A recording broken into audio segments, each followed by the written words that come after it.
So hello everyone, welcome back to video lecture series of microwave and radar. हम लोग microwave and radar में mathematical model of microwave को समझने के लिए प्रीवियस वीडियो में इलेक्ट्रोमैग्नेटिक थ्योरी क्या होता है इसको जान लिया। उसमें हमने इलेक्ट्रोमैग्नेटिक थ्योरी में हमने इलेक्ट्रिक फील्ड इंटेंसिटी क्या होता है, इलेक्ट्रिक फील्ड डेंसिटी क्या होता है, ये सब टर्म को अच्छे से समझ लिया है। तो अगर आपने उस वीडियो को नहीं देखा तो प्लीज़ देख लीजिएगा, बिकॉज उसके बिना ये समझना मुश्किल हो जाएगा। ठीक है, तो आज हम लोग मैथमेटिकल मॉडल ऑफ माइक्रोवेव में मैक्सवेल इक्वेशन को समझेंगे। तो मैक्सवेल इक्वेशन क्या है, तो मैक्सवेल इक्वेशन क्यों पढ़ते हैं, क्योंकि मैक्सवेल ने ही बताया था कि हमारा जो इलेक्ट्रोमैग्नेटिक वेव है वो किस तरह से प्रोपोगेट करता है। ठीक है, हम उसके स्पीड को किस तरह से कैलकुलेट कर सकते हैं। तो बाय यूजिंग मैक्सवेल इक्वेशन हम लोग इलेक्ट्रोमैग्नेटिक वेव के प्रोपोगेशन को आसानी से कैलकुलेट कर सकते हैं। ठीक है, और मैक्सवेल इक्वेशन हम क्यों पढ़ते हैं, क्योंकि ये क्या करता है, जो हमारे इलेक्ट्रिक चार्जेस हैं और इलेक्ट्रिक करंट हैं, जो हमारे इलेक्ट्रिक चार्जेस और इलेक्ट्रिक करंट हैं, इलेक्ट्रिक चार्जेस और इलेक्ट्रिक करंट से जो हमारा इलेक्ट्रिक फील्ड या मैग्नेटिक फील्ड बनता है वो कैसे बनता है, इसके लिए हमें मैक्सवेल इक्वेशन को पढ़ना बहुत ज़रूरी है ना। तो हम इसको लिख सकते हैं, explain how to electric charge and electric current produce magnetic field. इससे हमको पता चलता है, मैक्सवेल इक्वेशन से हमको पता चलता है कि किस तरह से इलेक्ट्रिक चार्ज से और इलेक्ट्रिक करंट से हमारा magnetic and electric field generate होता है। इसीलिए हमको मैक्सवेल इक्वेशन को समझना बहुत ज़रूरी है। तो मैक्सवेल ने इसको समझने के लिए 4 इक्वेशन दिए हैं। ठीक है, पहला है गॉस लॉ। पहला क्या दिया, गॉस लॉ फॉर इलेक्ट्रोस्टैटिक के लिए। इलेक्ट्रोस्टैटिक के लिए हमारा गॉस लॉ है, जो क्या होता है, divergence of D is equal to rho V. ठीक है, इसको हम प्रूव करेंगे 1 बाई 1। तो आपको अभी पहले समझना है कि मैक्सवेल इक्वेशन क्या है और मैक्सवेल इक्वेशन में क्या क्या आ रहे हैं। तो 4 इक्वेशन दिए थे मैक्सवेल ने इलेक्ट्रोमैग्नेटिक थ्योरी के लिए। तो पहला हमारा क्या है, गॉस लॉ ऑफ इलेक्ट्रोस्टैटिक के लिए। तो डाइवर्जेंस ऑफ डी, देखिए एक चीज़ आपको और याद रखना कि जब भी ए डेल ऑपरेटर के साथ डॉट प्रोडक्ट के साथ कोई भी प्रोडक्ट है लिखा हुआ, तो उसको हम डाइवर्जेंस पढ़ते हैं। इसको क्या पढ़ते हैं, डाइवर्जेंस। ओके, डाइवर्जेंस पढ़ते हैं, इसको हम लोग डाइवर्जेंस पढ़ते हैं। और अगर इस डेल ऑपरेटर के साथ क्रॉस प्रोडक्ट हो तो हम लोग क्या पढ़ेंगे, कर्ल। इसको क्या पढ़ते हैं, कर्लफुल यानी क्रॉस। ठीक है, क्रॉस है तो कर्ल पढ़ेंगे, डॉट है तो डाइवर्जेंस पढ़ेंगे। ठीक है, तो ये आपको ध्यान रखना पढ़ते समय। इस फार्मूला को कितना को पढ़ने भी नहीं आता, तो पढ़ना बहुत आसान है कि यहाँ डॉट है तो डाइवर्जेंस बोलेंगे। Divergence of D is equal to, ये रो है, रो इंटू भी। ठीक है, तो गॉस लॉ ऑफ इलेक्ट्रोस्टैटिक होता है, इसको हम प्रूव करेंगे, बहुत आसानी तरीके से आपको समझ में आएगा, इसलिए वीडियो को जरूर देखिएगा। ठीक है, तो दूसरा क्या है हमारा, Gauss law of electromagnetic. Electromagnetic के लिए क्या था, तो divergence of B is equal to 0 होता है। इलेक्ट्रोमैग्नेटिक के लिए ये है। ठीक है, फिर फ्राइडेस लॉ इसमें ही है, मैक्सवेल का 3rd इक्वेशन है फ्राइडेस लॉ के लिए। तो ये क्या होता है, curl of E is equal to minus del V by del T. ठीक है, इसको भी हम प्रूव करेंगे। ठीक है, 4th नंबर में हमारा लास्ट इक्वेशन है एम्पियर्स लॉ, जिसके अकॉर्डिंग क्या है, curl of H is equal to J plus del D by del T. J plus del D by del T हमारा है एम्पियर्स लॉ। तो आज की इस वीडियो में हम लोग मेनली फोकस करेंगे गॉस लॉ ऑफ इलेक्ट्रोस्टैटिक और गॉस लॉ ऑफ इलेक्ट्रोमैग्नेटिक को। ठीक है, आज की इस वीडियो में हम डिटेल इसका डेरिवेशन के साथ आपको समझाएंगे। ये जो हमारा डाइवर्जेंस ऑफ डी बराबर रो भी है, ये हमारा डिफरेंशियल फॉर्म है। इसका इंटीग्रेशनल फॉर्म कैसे निकलता है, ये सब आपको आज समझाएंगे। तो आज का वीडियो जरूर पूरा देखेगा। तो सबसे पहले हम लोग गॉस लॉ ऑफ इलेक्ट्रोस्टैटिक को समझेंगे। ठीक है, समझते हैं हम मैक्सवेल के first equation Gauss law of electrostatic को। तो सबसे पहले हम समझ लेते हैं कि गॉस लॉ ऑफ इलेक्ट्रोस्टैटिक होता क्या है। ठीक है, जिसका हमने इक्वेशन अभी आपको बताया कि क्या है, divergence of D is equal to rho into V. Okay, तो ये हम किस तरह से निकाल सकते हैं, इसको हम समझते हैं। ठीक है, तो सबसे पहले हमको ये समझना होगा कि गॉस लॉ ऑफ इलेक्ट्रोस्टैटिक होता क्या है। तो according to Gauss law of electrostatic, ध्यान से समझिएगा, इसके डिफिनेशन में ही पूरा इसका डेरिवेशन छुपा हुआ है। तो हम ये याद रखेंगे कि according to Gauss law of electrostatic क्या होता है कि किसी भी क्लोज सरफेस, मान लीजिए एक हमारा एक क्लोज सरफेस है, in any close surface the net electric flux is equal to, है ना, यहाँ पर समझिए जैसे कि हमारा किसी भी क्लोज सरफेस में जो हमारा नेट इलेक्ट्रिक फ्लक्स होता है वह होता है 1/ε0 टाइम्स क्यू नेट के बराबर। ठीक है, यानी कि नेट चार्ज के बराबर 1/ε0 इंटू नेट चार्ज के बराबर। जो हमारा किसी भी क्लोज सरफेस में जो हमारा इलेक्ट्रिक फ्लक्स डेंसिटी होता है, इलेक्ट्रिक फ्लक्स होता है, वो क्या होता है 1/ε0 इंटू नेट चार्ज के बराबर होता है। तो इसी डिफिनेशन के जरिए हम इसका पूरा डेरिवेशन करेंगे और हम गॉस लॉ ऑफ इलेक्ट्रोस्टैटिक के इक्वेशन को आसानी से निकालेंगे। तो बाय यूजिंग दिस डेफिनेशन हम लिख सकते हैं, क्या लिख सकते हैं, हमको क्या पता चला कि किसी भी क्लोज सरफेस में, तो सरफेस करेंगे तो क्या निकलेगा हमारा, सरफेस इंटीग्रल। किसी भी क्लोज सरफेस में जो हमारा इलेक्ट्रिक फ्लक्स होता है, नेट इलेक्ट्रिक फ्लक्स, उसका यदि हम सरफेस इंटीग्रल जो निकालेंगे वो किसके बराबर होगा, 1/ε0 इंटू क्यू नेट, यानी नेट चार्ज के बराबर। नेट चार्ज मतलब शुद्ध चार्ज जो उसमें है, ठीक है, तो इसके बराबर होगा। तो यदि हम इसको और सॉल्व करें तो क्या हो जाएगा, surface integral of epsilon naught E D S is equal to क्या हो जाएगा, surface integral of epsilon naught E D S is equal to क्या हो जाएगा हमारा, क्यू नेट हो जाएगा। ओके, तो अब यहाँ तक हमने इसको सॉल्व कर लिया। ये तो सिंपल था, हमने इसको क्रॉस मल्टीप्लिकेशन किया। अब हमने क्रॉस मल्टीप्लिकेशन क्यों किया इसको भी समझिए, क्योंकि हम जानते हैं कि epsilon naught E is equal to D होता है। ये डी क्या होता है, तो डी हमारा इलेक्ट्रिक डिस्प्लेसमेंट होता है। किसी भी इलेक्ट्रिक फ्लक्स में हमारा डी जो होता है इसको हम कहते हैं इलेक्ट्रिक डिस्प्लेसमेंट। ओके, डिस्प्लेसमेंट, ठीक है। तो इसीलिए हमने इसको क्रॉस मल्टीप्लिकेशन किया कि इसको हम डी के टर्म में लिख सकें, बिकॉज हमने क्या है, हमारा गॉस लॉ ऑफ इलेक्ट्रोस्टैटिक क्या है, divergence of D is equal to rho into V, ठीक है। तो डाइवर्जेंस ऑफ डी हमारा आ गया यहाँ से, ठीक है, इसीलिए हमने उसको क्रॉस मल्टीप्लिकेशन किया है, ठीक है। तो अब इसको हम यदि डी पुट कर देंगे तो क्या हो जाएगा, surface integral of D D S is equal to Q net. अब ये भी हमारा सॉल्व हो गया एक स्टेप और, ठीक है।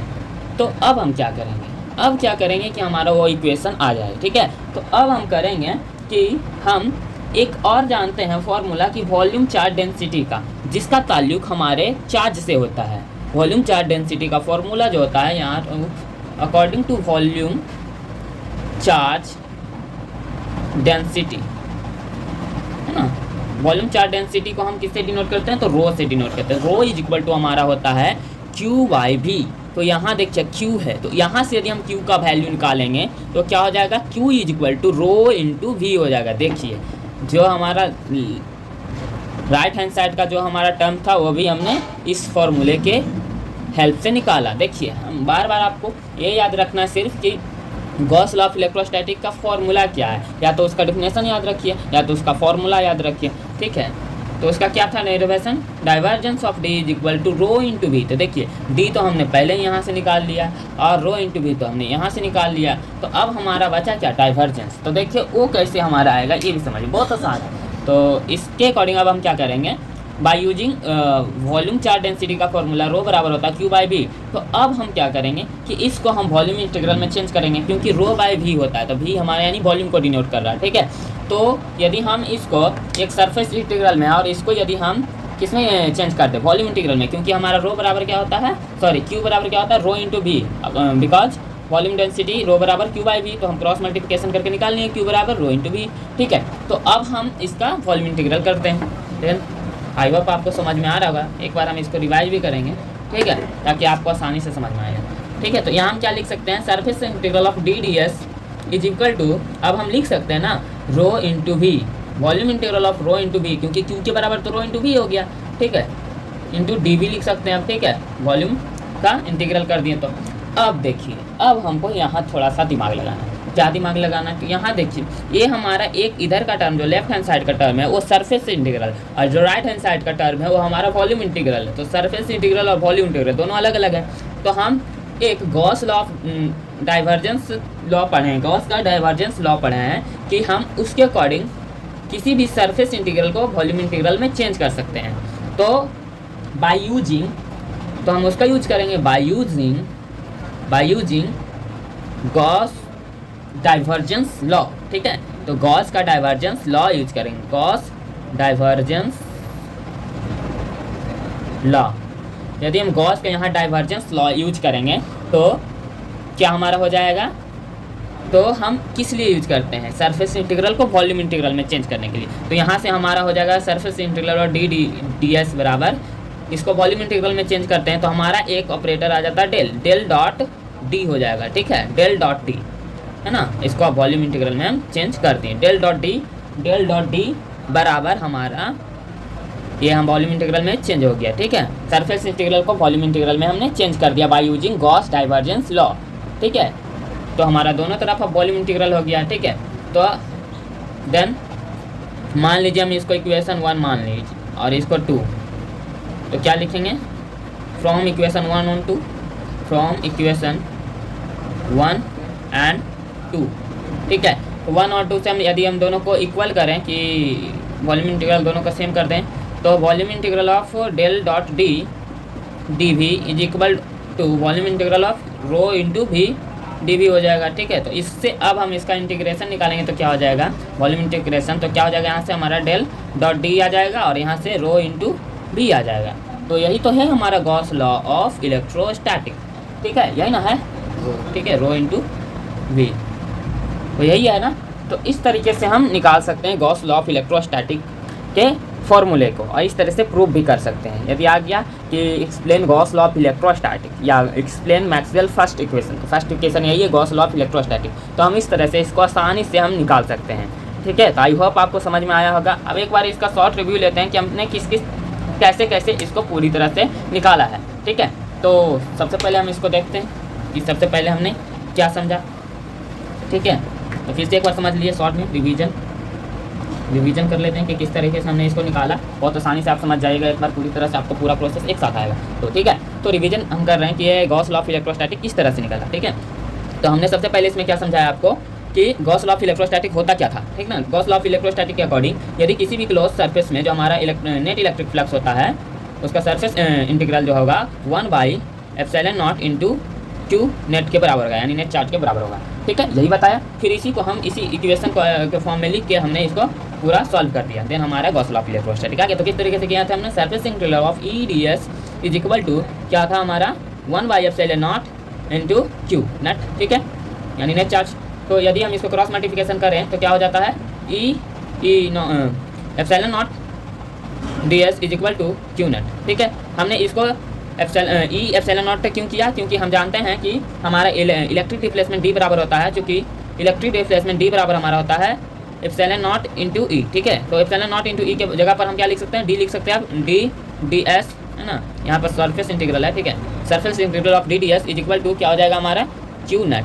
ठीक है, तो यहाँ से हमने यहाँ तक इसको सॉल्व कर लिया। उसके बाद हम क्या जानते हैं, हम जानते हैं कि हमारा वॉल्यूम चार्ज डेंसिटी का एक फार्मूला होता है जो क्यू से रिलेटेड होता है। तो यहाँ से हम क्यू निकाल लेंगे। तो चूँकि वॉल्यूम चार्ज डेंसिटी का फार्मूला क्या होता है, वॉल्यूम चार्ज डेंसिटी बराबर क्या होता है, वॉल्यूम चार्ज डेंसिटी को रो से डिनोट करते हैं, तो रो बराबर होता है क्यू बाई वी। तो यहाँ से यदि हम क्यू निकाल लेते हैं तो क्या हो जाता है, क्यू बराबर हो जाता है हमारा रो इंटू वी। तो अब हम क्यू के जगह पर रो इंटू वी कर देंगे तो हमारा वॉल्यूम इंटीग्रल निकलेगा यहाँ से। तो एस यानी surface integral of D D S is equal to क्या हम लिख सकते हैं कि वॉल्यूम इंटीग्रल ऑफ रो भी, ठीक है, रो भी डी वी। ठीक है, समझ रहे हैं आप किस तरह से हमने किया, बहुत आसान था। ठीक है, तो सरफेस इंटीग्रल आ गया, एक वॉल्यूम इंटीग्रल आ गया। तो अब इस चीज़ को हटाने के लिए हमने क्या किया, इधर समझ लिया थोड़ा सा, एक ही पेज में सब समझा दूँ। ठीक है, तो क्या हो जाएगा हमारा, यहाँ से हम इस सरफेस इंटीग्रल को वॉल्यूम इंटीग्रल में चेंज कर सकते हैं by using Gauss divergence law. तो यही लिखेंगे by using Gauss divergence law. ठीक है, शॉर्ट में लिख रहे हैं। तो गॉस डाइवर्जेंस लॉ क्या कहता है हमारा कि जो भी सरफेस इंटीग्रल होता है उसको हम चेंज कर सकते हैं वॉल्यूम इंटीग्रल में। तो वॉल्यूम इंटीग्रल में चेंज करने के लिए एक डेल ऑपरेटर आता है, डेल डॉट डी वी अब हो जाएगा हमारा वॉल्यूम इंटीग्रल में चेंज। तो अब हम इस वॉल्यूम इंटीग्रल को वॉल्यूम इंटीग्रल से यदि कंबाइन करते हैं तो क्या हो जाएगा हमारा del dot D D V, है ना, volume integral of del dot D V बराबर क्या हो जाएगा हमारा यहाँ से हो जाएगा इधर का, है ना, क्या है, वॉल्यूम इंटीग्रल ऑफ रो भी डी वी, है ना, left hand side right hand side दोनों को इक्वल करती हैं, दोनों का वॉल्यूम इंटीग्रल में चेंज करती है। उसके बाद हम इंटीग्रेशन निकालेंगे तो क्या हो जाएगा, del dot D is equal to rho into V. यही तो है हमारा गॉस लॉ ऑफ इलेक्ट्रोस्टैटिक, कितना आसानी से निकल गया। तो इस तरीके से हम आसानी से गॉस लॉ ऑफ इलेक्ट्रोस्टैटिक को निकाल सकते हैं। तो आई होप आपको बहुत अच्छे से समझ में आ गया होगा। यदि एक बार में ना समझ में आया हो तो ये रिवीजन से आपको जरूर समझ में आया होगा। तो आशा करते हैं कि आपको अच्छे से समझ में आ गया होगा। तो मिलते हैं नेक्स्ट वीडियो में गॉस लॉ ऑफ इलेक्ट्रोमैग्नेटिक को लेकर। ठीक है, दूसरा इक्वेशन मैक्सवेल का जो है गॉस लॉ ऑफ इलेक्ट्रोमैग्नेटिक के लिए उसको लेकर अगले वीडियो में आएंगे, बिकॉज इसमें यदि करेंगे तो वीडियो बहुत लंबा हो जाएगा। ठीक है, ऐसे वो भी बहुत आसान है। ठीक है, तो मिलते हैं नेक्स्ट वीडियो में, तब के लिए धन्यवाद।